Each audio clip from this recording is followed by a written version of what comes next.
¿Puede un conjunto de reglas y probabilidades replicar la chispa de la creatividad humana? O sea, ¿puede un algoritmo componer una melodía que de verdad nos haga sentir algo? ¿O está condenado a ser simplemente un eco matemático, una imitación de la música que ya conocemos? Es la pregunta del millón, ¿verdad? Y cada vez que la inteligencia artificial se asoma al arte, la respuesta se vuelve un poco más compleja. Bienvenidas y bienvenidos a este análisis en profundidad. Hoy vamos a sumergirnos en un documento de investigación que me ha parecido fascinante. Es de Božidar Bojanov y se centra en Compulsauser, un algoritmo diseñado para componer música. Y nuestra misión aquí es precisamente esa, desentrañar la mecánica de este compositor digital. Vamos a ver cómo una máquina aprende a crear melodías, si el resultado es de verdad agradable para el oído, y sobre todo, ¿qué nos dice todo esto sobre el futuro de la música y la IA? Vale, vamos a desgranar esto. La idea de que un ordenador componga música, bueno, no es nueva. Para nada, llevamos décadas con ello. Pero seamos sinceras, los resultados a menudo han sido, pues, de interesantes a directamente caóticos. El propio documento de Computauser arranca identificando 5 grandes problemas que, vamos, son los de siempre en este campo. Son los sospechosos habituales, sí. Los grandes desafíos históricos. Cualquiera que haya trabajado en esto se ha topado con ellos. Exacto. Primero, el más obvio, la falta de agrado. Mucha música generada por ordenador es simplemente desagradable. Ruido con estructura. Ya. Segundo, la similitud. Un algoritmo puede producir 1000 piezas, pero si todas suenan a lo mismo, pues no hemos avanzado mucho. Y tercero, la falta de melodías memorables. Nada que puedas tararear al día siguiente. Le quita toda la gracia de que sea autónomo, ¿no? Claro. Y el quinto, que no haya una plataforma sencilla, una web o algo así, para que cualquiera pueda escucharlo y opinar. Sin público no hay feedback real. Y aquí es donde se pone realmente interesante para mí. El autor no intenta resolver solo uno de estos problemas, que ya sería un logro. No, no.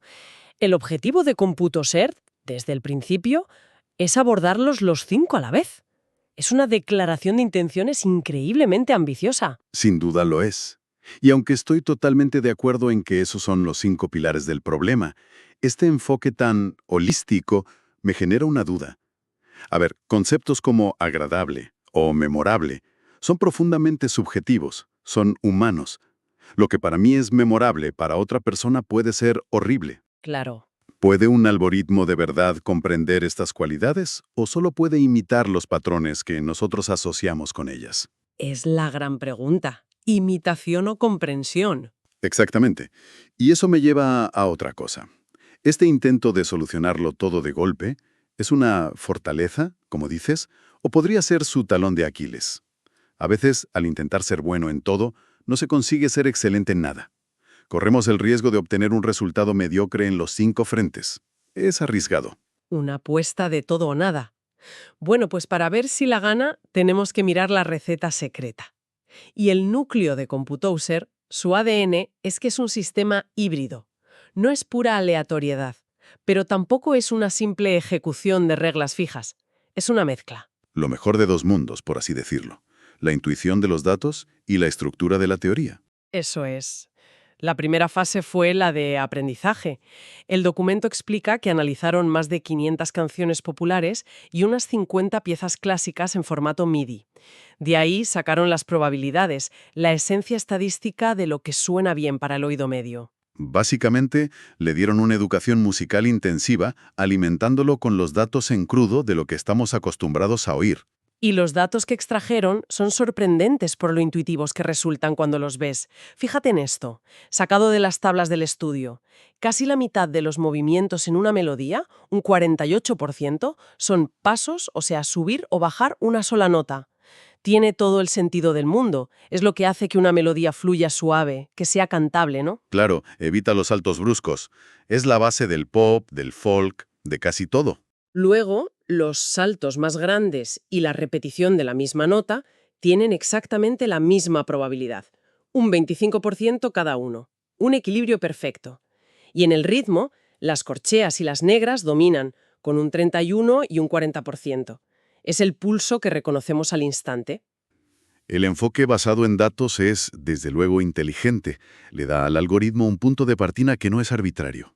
Ahora bien, Hay un detalle en el propio texto, una frase que casi pasa desapercibida y que me inquieta. El autor admite que los resultados del análisis estadístico fueron, y cito, redondeados y ligeramente sesgados. Sesgados. Espera, ¿por qué harían eso? ¿No se supone que la belleza de los datos es su objetividad? Esa es la pregunta del millón, y el documento no lo aclara. Fue una decisión artística, un ajuste manual porque los datos puros no producían algo que gustara, o fue un atajo que compromete la pureza científica. Es una pequeña bandera roja porque introduce un dedo humano en lo que se presenta como aprendizaje objetivo. Vale, no lo había visto así. Es como si el chef probara la salsa y en secreto le añadiera un poco de azúcar. Exacto. Y tengo otra objeción sobre esa base de datos. ¿Son de verdad unas 550 piezas una muestra suficiente para capturar la diversidad de la música? Pensemos en el jazz, el flamenco, el metal progresivo. Además, al basarse sobre todo en canciones populares, el algoritmo podría estar aprendiendo un vocabulario muy específico. Podría estar aprendiendo a ser pegadizo y simple, en lugar de complejo o profundo. Es un buen punto. Quizás su educación ha sido un poco limitada. Pero la estadística es solo la mitad de la ecuación. Aquí entra la segunda parte del modelo, las reglas de composición musical. No es solo probabilidad, es teoría musical codificada. Y esto le da una sofisticación enorme. El conocimiento humano estructurado, la gramática de la música. Precisamente. El autor enumera varios grupos de reglas que el algoritmo sigue, de estructura, de ritmo, de repetición, de variaciones, disonancia, finales e incluso efectos. Esto va mucho más allá de un simple generador de notas al azar. Ya, es un intento de simular el proceso de un compositor que ha estudiado. Y hay detalles que son simplemente brillantes. Me fascinó la regla de disonancia y sincopación. El algoritmo está programado para, deliberadamente, romper las reglas de la armonía un 5% de las veces. Una cifra pequeña, pero crucial. Crucial. ¿Por qué? Para generar interés, tensión, sorpresa. Es como un chef que sabe que una pizca de una especie inesperada puede elevar un plato de bueno a memorable. No busca la perfección matemática, busca el interés humano. Esa regla es fascinante, estoy de acuerdo. Demuestra una comprensión profunda de lo que hace que la música sea atractiva. Pero, de nuevo, si miramos con lupa, vemos las limitaciones. El propio documento nos dice que estas reglas fueron extraídas de libros de texto, y muy importante, revisadas por 2 compositores humanos. Pero espera, eso le da validez, ¿no? Que expertos humanos lo supervisen garantiza que las reglas sean correctas. Le da validez, sí, pero aquí es donde la cosa se pone filosófica. Si un compositor humano aprende de libros y estudiando a otros, ¿en qué se diferencia eso de un algoritmo que aprende de libros y de datos MIDI? ¡Ostras! Es una pregunta muy buena. Nunca lo había pensado así. Supongo que la diferencia es que el humano puede decidir romper las reglas de una forma nueva, inesperada, mientras que el algoritmo solo las rompe como y cuándo se le ha programado para hacerlo. Exactamente. El algoritmo no está descubriendo la teoría musical por sí mismo. No está teniendo una epifanía creativa. Está ejecutando, de forma muy avanzada, un conocimiento humano que le ha sido predigerido. No hay creación desde cero. Y esto se ve claro cuando el documento menciona porcentajes ajustados manualmente. Por ejemplo, la probabilidad de aplicar una variación es de un 40%, una cifra que el autor admite haber ajustado manualmente. O sea que alguien fue probando 30%, 35%, 40%, hasta que sonó bien. Probablemente. Y eso lo aleja de una IA creativa y lo acerca a un autómata musical increíblemente complejo. La pregunta clave para mí es, ¿dónde reside la creatividad genuina de la máquina si las decisiones fundamentales siguen siendo humanas? Es una línea muy, muy fina. Pero al final, lo que importa es el resultado, la prueba de fuego. ¿Suena bien o no? Y aquí es donde creo que Computoser da un golpe sobre la mesa. El documento presenta los resultados de la evaluación pública y los números son, como mínimo, notables. Venga, vamos a ver esos números. La hora de la verdad. De un total de 6.000 valoraciones de usuarios, 3.500 fueron positivas. Eso es un 58,4% de aprobación, más de la mitad. Pero el resultado más impresionante, el que me hizo levantar las cejas, viene de una encuesta comparativa. la que lo enfrenta a otros algoritmos conocidos, a los grandes nombres del sector. Esa misma. Se pidió a la gente que escuchara piezas de 7 algoritmos distintos y eligiera sus 2 favoritos. Pues bien, Computosor empató en el primer puesto con Darwin Toons, un sistema muy famoso basado en la evolución. Ambos obtuvieron un 42% de preferencia. Empató en el primer puesto. Y aquí es donde mi trabajo consiste en poner esos mismos números bajo una lente un poco más escéptica. Vale, un 58,4% es más de la mitad. Y eso es un hito, no se lo quito. Pero también significa que a más del 41% de los oyentes no les gustó. No es un resultado abrumador. Pero es más gente a la que le gusta que a la que no, que para un algoritmo ya es mucho. Cierto. Pero veamos la otra métrica, la que pedía puntuar el agrado de 1 a 5. La puntuación media fue de 2,85. Seamos honestos, eso es apenas un aprobado raspado. Está más cerca de indiferente que de genial. Nadie le da un Grammy a un 2,85 sobre 5. Es la definición de música de ascensor. Bueno, yo lo veo como un comienzo muy sólido para un sistema autónomo. Quizás, pero es que hay un problema todavía mayor en esta evaluación. Un factor de confusión enorme que el propio autor identifica. Cuando se preguntó a los que dieron valoraciones negativas por qué no les gustaba la música, la razón principal, citada por un 41%, fue el sonido artificial. Ah, la calidad de los instrumentos MIDI, el clásico sonido de teclado Casio de los 90. Exactamente. El autor admite que usó una librería de sonidos gratuita, de baja calidad. Entonces, la pregunta es inevitable. ¿La gente estaba evaluando la composición o la calidad del sonido? ¿Criticaban las notas elegidas por el algoritmo o el sonido de trompeta de plástico que las tocaba?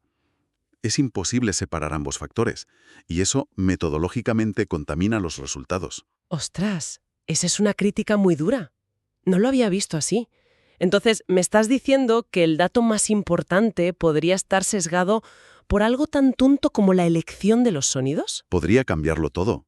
Imagina la mejor sinfonía de Mozart, interpretada por los pitidos de un microondas. Probablemente la puntuaríamos bajo, y no por culpa de Mozart. Es difícil juzgar la receta si los ingredientes son malos. Aún así, y a pesar de ese problema, creo que el enfoque híbrido de Computuser demuestra ser superior a las alternativas. Argumenta que es mejor que los métodos puramente matemáticos, que suenan caóticos, mejor que los basados solo en reglas, que acaban siendo predecibles, y supera la recombinación de muestras, que es muy repetitiva. Yo no lo veo como un reemplazo, sino como una herramienta increíble, una fuente inagotable de ideas, un becario incansable que te trae 100 melodías cada mañana para que tú, el compositor humano, elijas. Esa visión de herramienta es interesante, pero me gustaría contraponer su diseño con el de su competidor en esa encuesta, Darwin Tunes, porque sus filosofías son opuestas. Mientras Computuser es diseñado de arriba a abajo, con reglas humanas, Darwin Tunes es un algoritmo evolutivo. Selección natural digital. Justo. Pensemos en lo que eso significa. Darwin Tunes genera bucles de audio cortos y caóticos. Son los oyentes quienes, con sus votos, deciden qué fragmentos sobreviven y se reproducen. No hay un genio programador decidiendo qué es bueno. Es la supervivencia del más apto, musicalmente hablando. Y después de miles de generaciones, acabas con una melodía pop. Exacto. Y eso plantea una pregunta fascinante.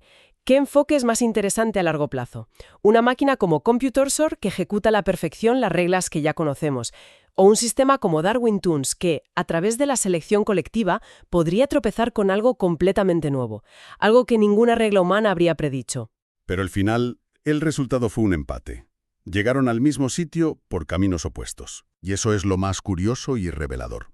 El propio autor admite que los resultados de estos complejos algoritmos evolutivos son prácticamente los mismos que los de su sistema, que es mucho más simple. Esto se puede interpretar de dos maneras. Por un lado, es un gran elogio a la eficiencia de Computoiser, pero por otro, y esto es más preocupante, podría ser una crítica a un posible estancamiento de todo el campo. Quizás todos los caminos, por ahora, llevan al mismo tipo de música. Agradable, pero no genial. Lo que nos lleva al final de nuestro análisis. Si tuviéramos que resumirlo, ¿cuáles serían las claves? Yo diría que la gran fortaleza de Computoiser es, sin duda, su modelo híbrido. Esa unión de la estadística de la música que llamamos con las reglas clásicas es lo que le permite funcionar tan bien. Y yo añadiría que, sin embargo, su creatividad está intrínsecamente limitada por esas mismas reglas y datos de origen humano. No puede ir más allá de lo que le hemos enseñado. Y su éxito real es muy difícil de medir por los fallos en la evaluación, como la mala calidad del sonido. A pesar de todo, creo que el proyecto demuestra algo muy importante, que un algoritmo, sin intervención humana directa, puede crear música que a una mayoría le resulta, como mínimo, aceptable. Y no solo eso, sino que llega a competir y empatar con los sistemas más avanzados del mundo. No es poca cosa. Aún así, y es la conclusión a la que llego, la barrera entre lo generalmente agradable y el arte verdaderamente conmovedor o memorable parece seguir intacta. Hemos construido un artesano musical muy competente, sí, pero la musa, esa chispa de genialidad, sigue siendo por ahora exclusivamente humana. Para terminar, nos gustaría dejar una idea final para la reflexión. Es un detalle que se menciona casi de pasada en el documento, pero que a nosotros nos pareció fascinante. El algoritmo, además de la música, genera un título para cada pieza. Y lo interesante no es que lo haga, sino cómo lo hace. Si la pieza está en una escala musical menor, elige adjetivos de una lista de palabras negativas o tristes.